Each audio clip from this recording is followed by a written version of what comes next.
One reason I like covering all these fast food stories lately is because it shows us how weak the economy really is despite what we're being told. Because prior to the pandemic, you could argue that going to a fast food restaurant would probably be even cheaper than going grocery shopping in many cases, because the food was so cheap, very unhealthy, but so cheap that you could probably get a meal that you couldn't even make yourself at home for the price that you would pay for it at a fast food restaurant. Well, those days are over, as we all know, because the prices have skyrocketed with this. And I want to go into some details on how much the prices have skyrocketed, because it seems like every week there are new stories coming out about this that are revealing just how crazy this is, guys. And when you see the increases that these restaurants have been making in order to try to keep up with their profit margins, it is stunning. But before we get into the actual prices, let's talk about consumer behavior, because one thing that people are doing is they are now ditching fast food restaurants for fast casual dining experiences, or even a sit-down restaurant. You know, if you're willing to pay a little bit extra, then you can just sit down and have a nicer meal, get more food, and have a better experience and not pay much more. But in some cases, it's exactly the same. You know, like a lot of these places, say you want to go to Shake Shack or you want to go to Five Guys, like a burger restaurant. Like a lot of those places, if you get double meat or something or bacon, you're going to be paying about $10 for a burger. But instead, you can just go to a restaurant like Applebee's, a sit-down restaurant, pay $10 for that same burger. In fact, Applebee's is looking to capitalize on this whole problem with fast food right now and try to bring more customers into their restaurants from people who are tired of the rising prices. But even despite Applebee's best efforts, okay, they reported a 4.6% drop in the US same restaurant sales for the first quarter of 2024, which it attributes to a decrease in traffic. It just means less customers coming through the door, okay? The big fast food giants like McDonald's and Wendy's and Burger King, they're having trouble with this too. They're seeing foot traffic slow down and not as many customers come through the door, but yet you hear these reports about how sales volume is up at all these places year over year, which just means people are spending more money on the items they're buying. It doesn't mean people are actually buying more food and, you know, they're selling more burgers. It just means that things cost more. We've covered this already in previous videos. And by the way, it's still extremely hot here, so if you see me walk in circles in this park, I might go in the neighborhood here a little bit. I'm just trying to avoid the sun and stay in the shade and try to keep myself and the phone cool here. Now, Dine Brands, which apparently is the parent company of Applebee's and probably other restaurants, their CEO said this week that about 28% of orders at Applebee's restaurants in the first quarter of this year were tied to a limited time offer or promotion, which is up 19% in the same period in 2023. So what this tells you is more and more people are looking to score a deal, okay? People want to get a deal when they're going out to eat. In fact, Applebee's had a big promotion for a whole lot of bacon burger, okay, in April. This was a bacon loaded cheeseburger with a side of fries for $9.99 for both dine-in and to go. So that's pretty hard to beat, especially when you're looking at comparing it to a Five Guys or a Shake Shack. I mean, you can get a double cheeseburger at these places with bacon. They'll charge you $12-13 just for the burger, not even any extra fries. So in that regard, it's not a bad deal. They also had a date night pass and an all-you-can-eat chicken wings promotion, and all these things were just selling like wildfire there. And they said this actually did help drive sales up, because even though people came in for the promotions, it still made it so that they bought other items, probably mainly drinks and alcohol, because that's where the most margins can be made from on these restaurants. Applebee's even claims that it makes a profit when it sells you a Dollarita, which is a margarita they sell for $1. I don't know how they make a profit on that, but they say that they do. Even Chili's is doing this as well. They have a new promotion called 3 for Me that includes an appetizer, an entree with a side, and a bottomless drink for $10.99. So once again, guys, if you're looking for value, it can be found out there with some of these restaurants if you want to go out to eat and feel like you're still getting your money's worth. But casual dining restaurants are not immune to price spikes either. In fact, they've risen their prices anywhere between 5 and 9% year over year, which is actually a lot less than what fast food has gone up by, which we're going to get into here in a little bit. Historically, these franchises would raise their price by 2 to 3% a year, which is pretty much in line with what inflation was for a long time there, but now we know that's completely out of whack and it's much higher now. But overall, the CEO of Dine, which they also own IHOP apparently too. So they own IHOP and Applebee's. And the trend that they're seeing with their customers is that they're seeing them trade down from higher price items at both IHOP and Applebee's and just ordering lower price options from the menu. So this is clearly what people want. If people are gonna go out, they want a deal. And they say according to their research, people who make $50,000 or less per year are the ones who are cutting back the most, looking for these deals, which makes sense because nowadays, if you're making $50,000 a year, it's basically on the poverty line. You know, the federal government won't acknowledge that, but anybody who pays bills in real life and has rent due and has to feed themselves and has to pay utilities and fill up a car with gas and pay for insurance knows that making 50 grand a year is nothing anymore. That used to be a good living, guys. I can't tell you how many years when I was selling real estate way before the pandemic ever happened, you know, I was proud of myself when I had a year selling real estate and I made 50 grand that year, because that meant not only could I pay all of my bills, but I was able to save money. I probably was able to save like 20 grand that year, okay?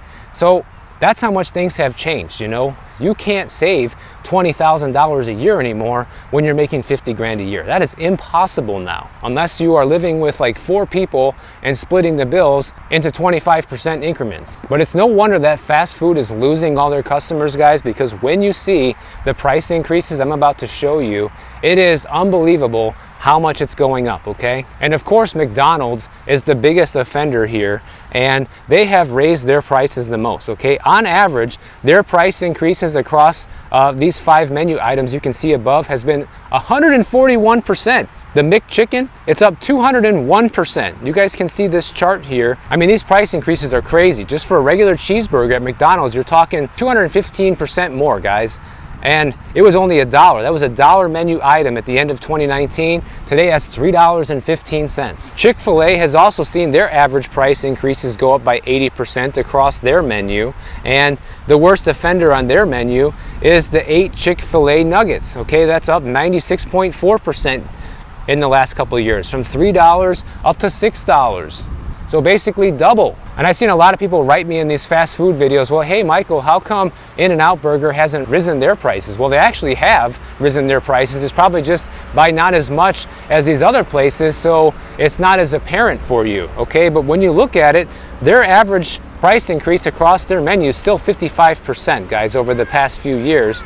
And their worst offender is basically all their burgers. The double-double, the cheeseburger, the hamburger.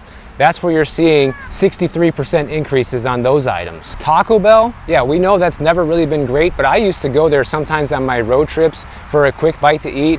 Not anymore, guys. Last time I went to the Taco Bell drive-thru just to feed my wife and I, it was like $18 for, you know, 3 tacos and chicken quesadilla. It was like ridiculous. I will never go to Taco Bell again. For that, I might as well go to Chipotle or something better, you know? With Taco Bell, they've had average price increases of 57%.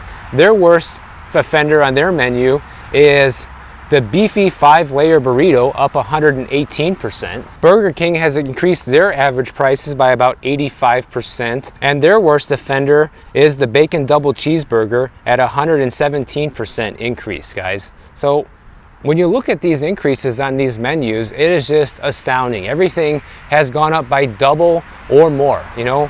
Look at McDonald's, 200% increases, triple on their burger, all right? And you're paying more to eat garbage. So I think more people are waking up to that. Like, everybody knows that eating fast food isn't healthy, just like everybody knows smoking cigarettes isn't healthy.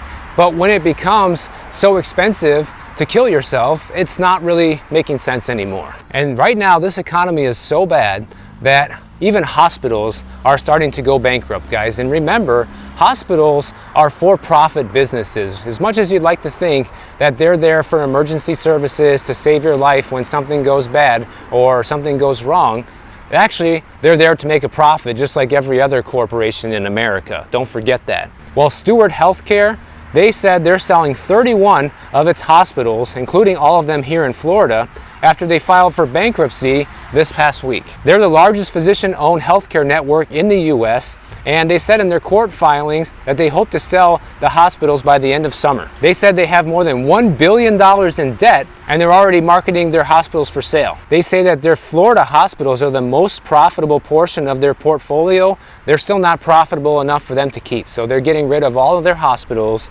And just think about it. If you've ever gotten a hospital bill, you see the gargantuan number on this, and if you have insurance, you're just like thankful you didn't have to pay the full amount, right? And it just blows my mind that even places like hospitals are going bankrupt right now when they charge more than ever, guys. Like, I had to go to the hospital last year for what seemed to be an emergency. I thought something was really wrong inside my stomach. I was having this crazy pain, okay, bad enough to go to the hospital. It seemed like it ended up being nothing. I don't even know what happened, but basically it was inconclusive. You know, they didn't find anything wrong with me, essentially, after doing all these tests. But I was there all night long in the ER. I probably got there around like 10, 11 o'clock at night. I didn't leave till like 4 or 5 a.m. So I was there all night long. They ran all these tests on me, and in the end, the hospital bill would have been over 20 grand, okay?